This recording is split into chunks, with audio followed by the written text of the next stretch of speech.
Hello friends. आज हम बात करेंगे यू बैक्टीरिया के बारे में। यू बैक्टीरिया मोनेरा के अंदर हमने आर्की बैक्टीरिया के बारे में पढ़ा, इसके बाद हम यू बैक्टीरिया की ओर जा रहे हैं। तो यू बैक्टीरिया जो है वो बहुत सारे, मतलब कि there are thousand of different eubacteria और ट्रू बैक्टीरिया। मतलब कि यू बैक्टीरिया का दूसरा नाम है ट्रू बैक्टीरिया। अगर पूछा जाए ट्रू बैक्टीरिया तो भी आपको लिखना है यू बैक्टीरिया। अब they are characterized by presence of rigid cell wall and if motile a flagellum। मतलब कि उसकी जो विशेषताएं हैं वो विशेषताएं रिजिड सेल वॉल या अगर उसके अंदर मोटाइल अगर मोटाइल फ्लैजिलम है तो उसके हिसाब से उसकी विशेषताएं हमें देखने मिलेंगी। दे द साइनोबैक्टीरिया की जब बात आएगी तो यू बैक्टीरिया की जब बात आएगी तो सबसे पहले हम उसके न्यूट्रिशन में बात करेंगे तो हमें पता है वो ऑटोट्रोपिक है और हिट्रोट्रोपिक है। तो जब ऑटोट्रोपिक की बात करेंगे तो ऑटोट्रोपिक के अंदर दो टाइप है। ऑटोट्रोपिक के अंदर दो टाइप है, मतलब एक तो फोटोसिंथेटिक और दूसरा है केमोसिंथेटिक। हम सबसे पहले फोटोसिंथेटिक की बात कर रहे हैं तो उसका एग्जांपल लेंगे द साइनोबैक्टीरिया।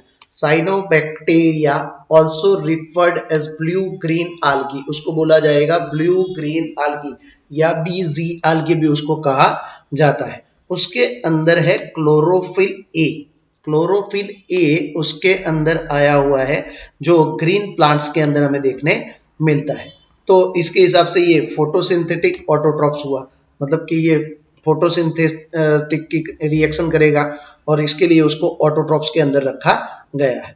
अब आगे जब बात करते हैं द साइनोबैक्टीरिया कैसा है, कैसे दिखती है ये अलगी। साइनोबैक्टीरिया यूनिसेल्युलर, कॉलोनियल और फिलामेंटस। ये यूनिसेल्युलर है, कॉलोनियल है और फिलामेंटस भी हो सकती है। फ्रेश वाटर में देखने मिल सकते हैं, मरीन में भी दिखने मिलते हैं और टेरेस्ट्रियल भी है। तो ये हो गया साइनोबैक्टीरिया किस तरह के दिखते हैं।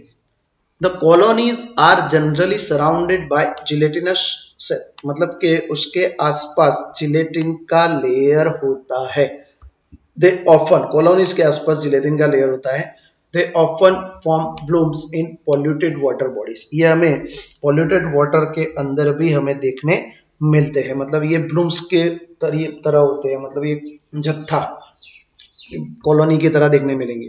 सम of this organisms can fix atmospheric nitrogen in specialised cells called heterocyst. ये याद रखना है, ये बहुत ही अच्छा क्वेश्चन है कि नाइट्रोजन जो इसके अंदर से कुछ साइनोबैक्टीरिया जो होते हैं उसके अंदर नाइट्रोजन फिक्सेशन करने की कैपेसिटी होती है। जो कैपेसिटी होती है उसके लिए उनके अंदर एक स्पेशल सेल होता है जिस सेल का नाम है हेटेरोसिस्ट। ये पूछा जा चुका है और इसका एग्जाम्पल कौन सी वो साइनोबैक्टीरिया है तो नोस्टॉक एंड एनाबीना। नोस्टॉक और एनाबीना के अंदर हमें ये देखने मिलेगा।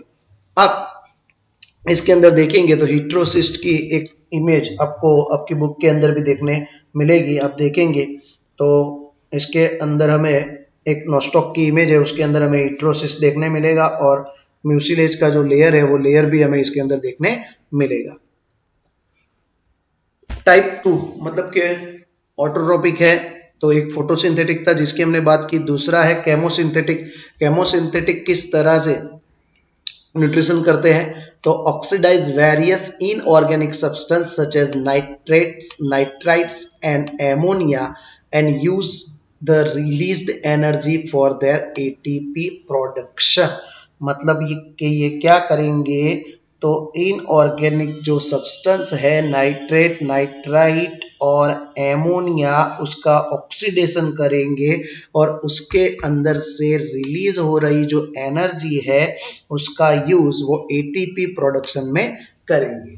तो ये हो गया केमोसिंथेटिक ऑटोट्रोपिक बैक्टीरिया।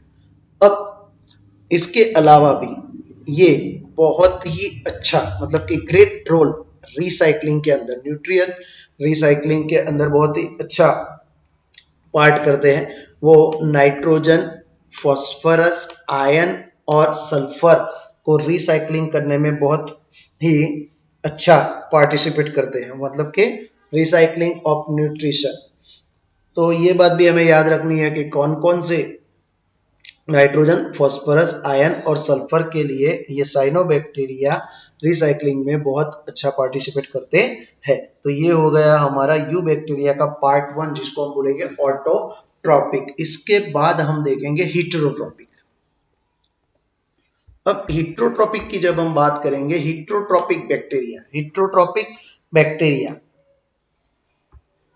हीटेरोट्रॉपिक आपको पता होगा कि ये अपने आप, मतलब अपने खुद से ये फूड प्रोड्यूस नहीं करते, ये दूसरों पे डिपेंड रहते, इसके लिए उसको हीटेरोट्रॉपिक कहा जाएगा। ये heterotrophic bacteria are most abundant in nature, बहुत सारे हैं।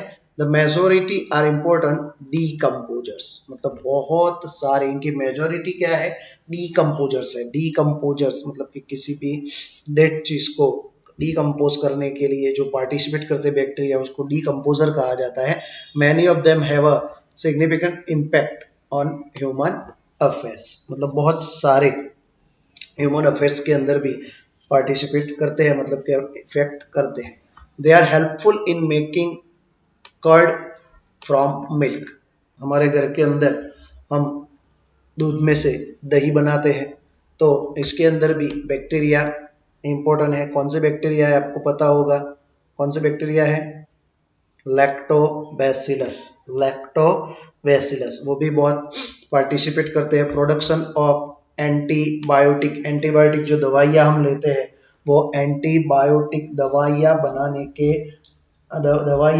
के लिए भी जो बैक्टीरिया पार्टिसिपेट करते हैं, मतलब कि बैक्टीरिया पार्टिसिपेट करते हैं जो हमें दवाई बनाने के लिए बहुत ही जरूरी है। मतलब कि इसका एक एग्जांपल ले सकते हैं, स्ट्रेप्टोमाइसिस। स्ट्रेप्टोमाइसिस जो है वो वन टाइप ऑफ एंटीबायोटिक है, उसके अंदर भी बैक्टीरिया में से हमें फाइंड आउट किया गया था। Fixing nitrogen in legume roots, वो तो हम पहले से ही पढ़ते आ रहे हैं कि नाइट्रोजन फिक्सिंग के लिए लेग्यूम रूट्स के अंदर राइजोबियम बैक्टीरिया है, और भी बहुत सारे बैक्टीरिया है।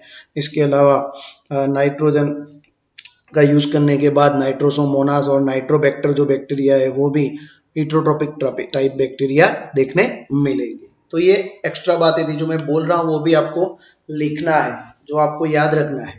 सम आर पैथोजेंस कैजिंग डैमेज, बहुत सारे जो है वो बीमारियां फैलाते हैं, जो ह्यूमन को भी इफेक्ट करते हैं, क्रॉप्स को भी इफेक्ट करते हैं, फार्म एनिमल्स को भी इफेक्ट करते हैं, पालतू जानवरों को भी इफेक्ट करते हैं। Cholera, typhoid, tetanus, citrus canker are well known diseases caused by different bacteria, मतलब अलग अलग बैक्टीरिया से अलग अलग बीमारियां होती है, वो हमें पता है। कॉलेरा, ये सभी आप सोचिए कॉलेरा किस बैक्टीरिया से होता है, आप सोचिए, आपको याद आना चाहिए। Vibrio cholerae. टाइफॉइड किससे होता है, तो आप बोलेंगे साल्मोनेला टाइफी, साल्मोनेला टाइफी से टाइफॉइड का जो रोग होता है वो होता है। इसके अलावा भी अगर आप ज़्यादा देखेंगे, टिटेनस, साइट्रस कैंकस, जेंथोमोनास साइट्री से होता है। इसी तरह बहुत सारे बैक्टीरिया है जिससे ये सारे जो रोग है वो होते हैं, मतलब बीमारियां होती है। मतलब बैक्टीरिया जो है वो ह्यूमन अफेयर्स को अफेक्ट करते हैं, साथ साथ प्लांट्स को भी, और फार्म एनिमल को और पेट को भी इफेक्ट करते हैं। ओके दोस्तों, पता चला। इसके बाद बैक्टीरिया का जो रिप्रोडक्शन की बात आएगी, तो बैक्टीरिया का मेनली रिप्रोडक्शन किस तरह से होता है, fission. Sometimes under unfavorable condition they produce spores. अगर अनफेवरेबल कंडीशन होगी तो वो स्पोर्स बनाएंगे। अनफेवरेबल कंडीशन के अंदर वो क्या करते हैं, स्पोर्स प्रोड्यूस करते हैं, और फिर फेवरेबल कंडीशन के अंदर ये इसके अंदर से नए बैक्टीरिया प्रोड्यूस करते हैं। They also reproduce by a sort of sexual reproduction by adopting a primitive type of DNA transfer from one bacterium to other. ये क्या करेंगे, ये एक और तरीका है, मतलब कि एक बैक्टीरिया में से दूसरे बैक्टीरिया में डीएनए ट्रांसफर से भी डीएनए ट्रांसफर से वो रिप्रोडक्शन करते हैं, उसको हम सेक्सुअल रिप्रोडक्शन बोलेंगे। इसके अंदर दो जो बैक्टीरिया जो होंगे, ये मैं एक सिंपल ड्रॉ बता रहा हूँ, आप बुक के अंदर भी देखेंगे तो आपको ये ड्रॉ मिल जाएगा। आप देखेंगे कि इस तरह से जो बैक्टीरिया है, ये बैक्टीरिया एक दूसरे के अंदर कनेक्ट होने के, एक में से दो डिवाइड होने के बाद ये डीएनए है, ये डीएनए ट्रांसफर करके मतलब कि सेक्सुअल रिप्रोडक्शन करते हैं। ओके, तो ये हो गया रिप्रोडक्शन। रिप्रोडक्शन में ये फिजन है जो एसेक्सुअल रिप्रोडक्शन में आएगा, और अनफेवरेबल कंडीशन के अंदर वो क्या करेगा, तो वो स्पोर प्रोड्यूस करेगा, और सेक्सुअल रिप्रोडक्शन के अंदर डीएनए ट्रांसफर की बात आएगी। ये सभी बातें आपको याद रखनी है। इसके बाद एक और टॉपिक है द माइकोप्लाज्मा। माइकोप्लाज्मा नीट के अंदर पूछा जा चुका है ये क्वेश्चन, आपको इसको समझना है। मैं कौन कौन से सेंटेंस आपको कह रहा हूँ वो आप ध्यान के अंदर रखिए, क्योंकि ये जो क्वेश्चन है ये क्वेश्चन नीट के अंदर आ गया है। नीट के अंदर पूछा गया था द माइकोप्लाज्मा, मतलब क्या बात इसके अंदर से सही है और क्या बात गलत है। तो सबसे पहले तो mycoplasma are organisms that completely lack a cell wall, मतलब कि वो सेल वॉल नहीं है, उसके अंदर सेल वॉल नहीं है। Number one, they are smallest living cells, मतलब बहुत छोटे हैं, और वो सर्वाइव विदाउट ऑक्सीजन, ऑक्सीजन के बगैर रह सकते हैं। और many mycoplasma are pathogenic in animal and plant, मतलब कि प्लांट और एनिमल के अंदर पैथोजेनिक है, मतलब कि रोग पैदा करते हैं। तो ये हो गया माइकोप्लाज्मा। ये जो टॉपिक थे ये सभी टॉपिक ये आपको एमसीक्यू के अंदर रखे गए थे, और उसमें से आपको कौन सा राइट है कौन सा रॉन्ग है वो फाइंड आउट करना था। तो आप अगर ये टॉपिक देख लेंगे तो इजीली आपको यू बैक्टीरिया में कोई प्रॉब्लम नहीं आएगी।